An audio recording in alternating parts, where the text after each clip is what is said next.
La Cour suprême a rendu son verdict. En Arizona, les contrôles d'identité au hasard et sans motif vont être autorisés.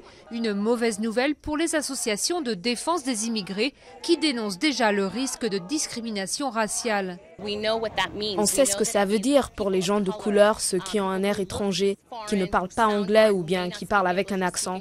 Ce sont eux qui vont être ciblés par la police. Au-delà des répercussions humaines, cette loi pourrait avoir des conséquences politiques, car dans les 5 États où la course présidentielle sera décisive, des États à très forte concentration d'électeurs hispaniques, 60% d'entre eux estiment que cette loi leur est hostile. Sur le plan humain, cette décision est une catastrophe pour des millions de Basanés qui vivent aux États-Unis. Sur le plan politique, je pense que ça va inciter les gens à se mobiliser comme jamais.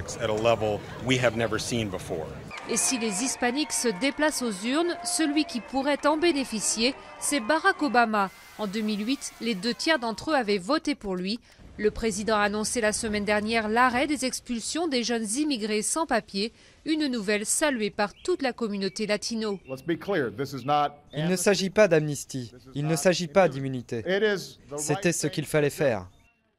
Les choses se compliquent donc pour le candidat républicain Mitt Romney. L'adversaire de Barack Obama a adopté une ligne rigide sur l'immigration. Mais d'après certains experts plus conservateurs, l'immigration n'est pas le seul enjeu de l'élection pour les hispaniques. L'immigration n'est pas vraiment l'inquiétude numéro 1 des Latinos. Comme pour tout le monde, c'est plutôt l'emploi, l'économie, ce genre de choses.